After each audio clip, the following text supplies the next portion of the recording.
در نبی پر پڑا رہوں گا، پڑے ہی رہنے سے کام ہوگا۔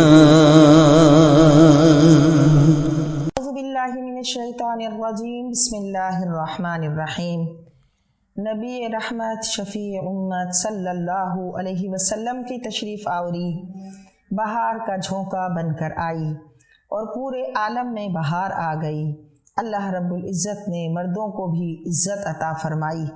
اور یہاں تک کہ عورتوں کے لیے بھی ایسی عزت افزائی فرمائی گئی کہ اللہ کے نبی صلی اللہ علیہ وسلم نے ارشاد فرمایا کہ ماں کے قدموں تلے جنت ہے، گویا ماں بنا کر اس کے قدموں تلے جنت رکھ دی گئی، اور بیوی کی حیثیت میں اس کو وہ مقام دیا گیا کہ ارشاد فرمایا کہ بیوی گھر کی ملکہ ہے، یعنی گھر کی ملکہ ہونے کی عزت اس کو عطا کی گئی۔ اسی طرح بیٹی کی صورت میں یہ خوشخبری سنائی گئی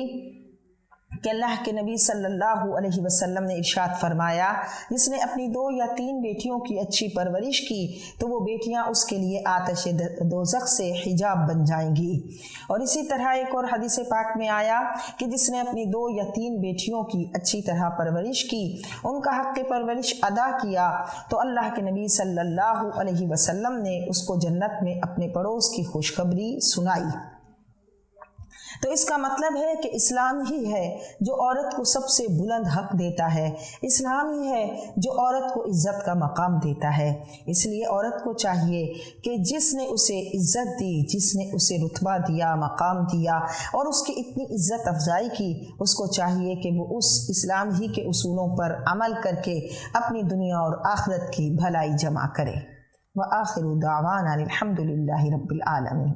در نبی پر پڑا رہوں گا، پڑے ہی رہنے سے کام ہو